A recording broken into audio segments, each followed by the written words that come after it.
Discussion. La présente étude est pilote et initiatique, appliquant le SF36 pour la première fois au Brésil sur des sujets âgés avec AVE, comparant ceux avec et sans dysphagie. Dans notre milieu, le SF36 a déjà été utilisé chez des seniors porteurs de diabète mellitus type 2. Une recherche avec des seniors après un AVE et présentant une dysphagie requiert la compréhension de ces individus depuis une vision holistique, dans laquelle la personne âgée est vue comme sujet de son propre processus, étant un être bio-psycho-socio-culturel. La présente étude, utilisant dans la recherche les différents instruments déjà cités, a rencontré tous ces aspects du senior, biologique, psychologique, social et culturel, conformément à ce qui a été discuté dans Branddown. L'importance de cette étude est emphatisée par des travaux qui montrent 700 000 Américains touchés par l'AVE. Dans ce même travail, il est cité que la dysphagie est cliniquement présente chez 42% à 67% de ces patients dès les premiers jours après la phase aiguë. Parmi les patients en phase de réhabilitation de l'AVE, 4,9% développent une pneumonie et chez ceux qui ont été internés en unité de thérapie intensive en fonction de complications sévères, 30% ont attrapé une pneumonie. 20% des patients avec un AVE meurent durant la première année et 35% parmi eux d'une pneumonie durant l'hospitalisation. Cette complication est attribuée à des degrés divers de dysphagie menant à la bronchoaspiration. Perry a relaté que 4,7% des individus au-dessus de 55 ans sont affectés par l'AVE, ce qui justifie une priorité d'action, tant du point de vue clinique que de celui des politiques publiques. Selon cet auteur, la dysphagie est communément associée, affectant plus de 67% des patients dans les premières 72 heures. Pour la majorité d'entre eux, ceci se résout rapidement, environ la moitié dans les 7 premiers jours et 3/4 en un mois. Dans la présente recherche, chez les patients après AVE avec et sans dysphagie, il n'a pas été rencontré de différence dans le domaine cognitif en appliquant le mini-mental. Cependant, il est bon de se souvenir que les patients avec un déficit cognitif ont été exclus du présent travail car leur réponse ne serait pas sûre. Certains des patients avec dysphagie qui présentaient une altération cognitive avaient probablement ce dérangement de la déglutition avec une sévérité suffisante pour mener à la dénutrition et à la conséquence de déficience vitaminique, comme l'hypovitaminose B12 qui peut mener à des troubles cognitifs. Damasceno suggère d'insérer dans le diagnostic différentiel des démences la polypharmacie et les maladies systémiques associées comme l'hypovitaminose B12.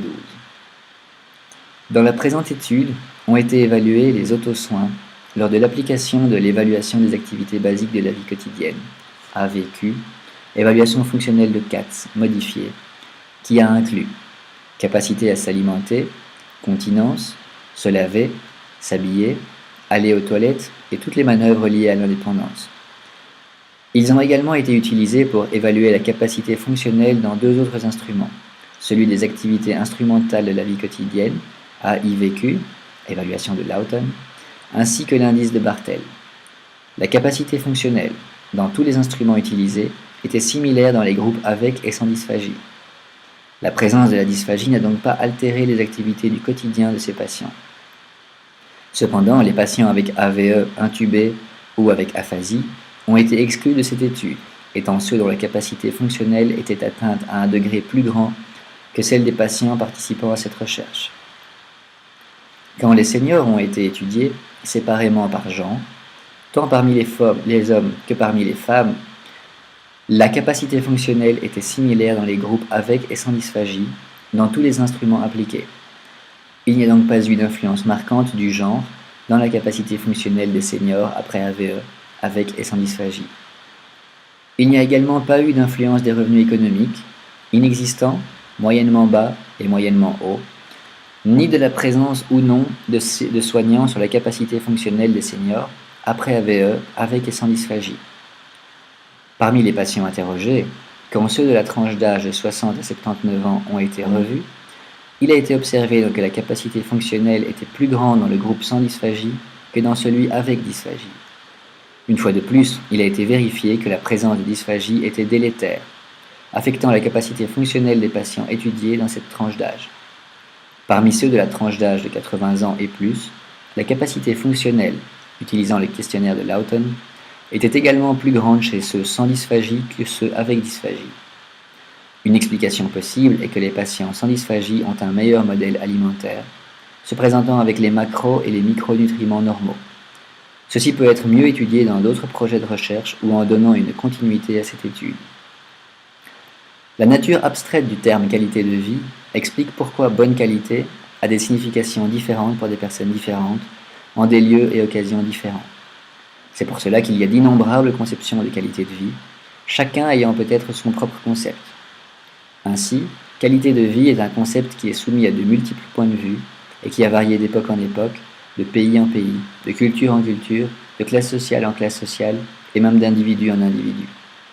Plus que cela, il varie pour un même individu, suivant la course du temps et en fonction des états émotionnels et de l'apparition d'événements quotidiens, socio-historiques et écologiques. Cette multiplicité de concepts, enseignés de manière tant hétérogène, rend difficiles les comparaisons, menant à la complexité de la couverture du terme qualité de vie selon Freitas. Un modèle de qualité de vie dans la vieillesse a été construit par Lawton, prenant en compte la multiplicité d'aspects et influences inhérentes au phénomène, conditions environnementales, compétences comportementales, qualité de vie perçue et bien-être subjectif. Études et évaluations de la qualité de vie se sont révélées importantes en de multiples segments et disciplines et se révèlent importantes dans la population âgée selon Freitas.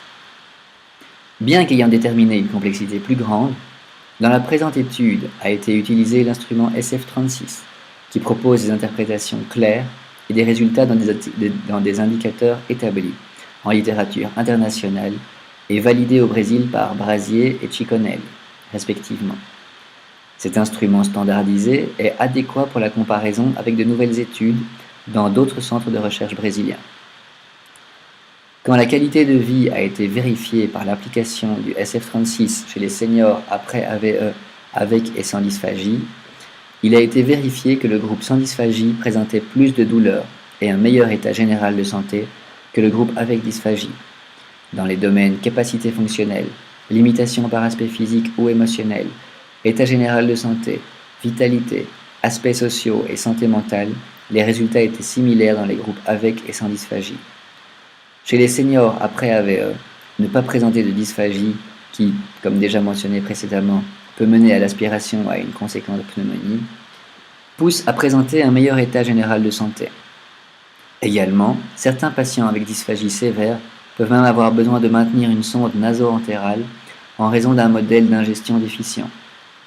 Cependant, nous n'avons pas réussi à trouver une explication plausible dans la littérature publiée de la raison pour laquelle le groupe sans dysphagie présente davantage de douleurs. Il a été imaginé qu'il pourrait y avoir une tendance à l'isolement social des patients âgés avec dysphagie, due à la difficulté à s'alimenter en public, même dans l'environnement familial le plus restreint. Cependant, ce constat n'a pas été corroboré dans la présente étude, n'ayant pas rencontré de différence dans le domaine social. Quand a été vérifiée la qualité de vie dans les groupes avec et sans dysphagie, en les séparant par genre, il a été vérifié que, parmi les hommes, l'état général de santé était meilleur dans le groupe sans dysphagie que dans celui avec dysphagie, n'ayant aucune différence dans les autres domaines du SF36.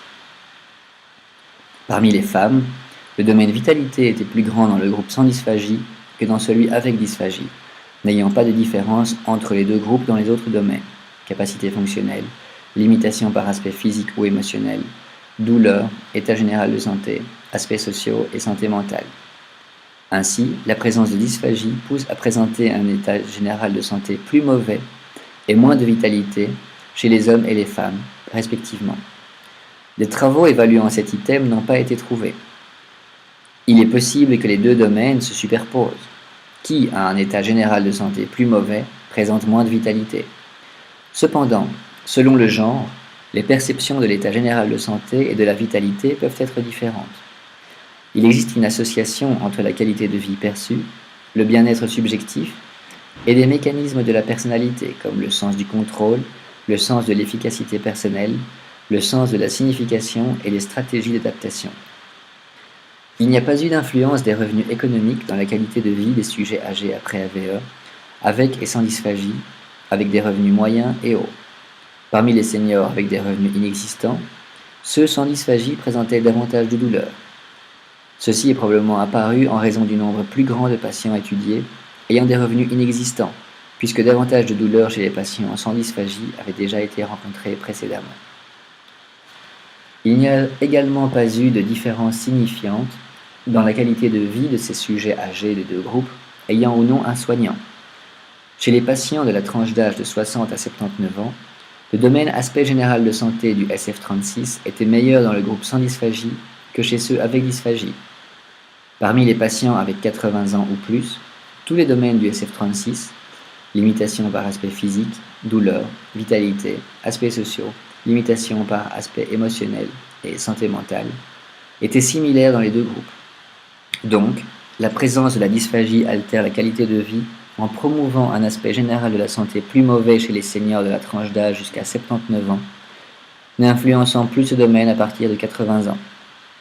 Une explication possible est le meilleur modèle nutritionnel de ceux de la tranche d'âge de 60 à 79 ans, qui n'a pas été objet d'étude dans cette recherche.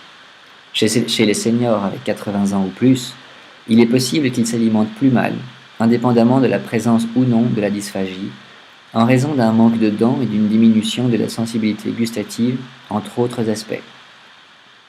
Certains aspects de l'anatomie peuvent interférer avec plus d'intensité chez les plus âgés. Les dents se gâtent, dû au frottement tout au long de la vie. Le pourcentage de seniors avec une prothèse dentaire et une maladie périodontale étant élevé. La langue souffre d'une perte de papilles et de changement de son aspect, la présence de varices étant fréquente. Il existe des lésions ostéoporotiques et disco-arthrosiques des vertèbres. Une kyphose peut se produire dans la partie supérieure de la colonne, région cervico-dorsale, réduisant la distance entre la nuque et les épaules. Il ne nous a pas été possible d'étudier spécifiquement l'association de la dysphagie avec la dépression, ce qui doit être fait en donnant une continuité à ce travail. La dépression peut changer la sensibilité de symptômes somatiques selon Koster, méritant des études avec des échelles spécifiques. Conclusion. Analysant la fonction cognitive avec le mini-mental de sujets âgés en phase chronique d'AVE avec et sans dysphagie, il a été observé qu'il n'y a pas de différence significative de ces résultats entre les deux groupes. 2.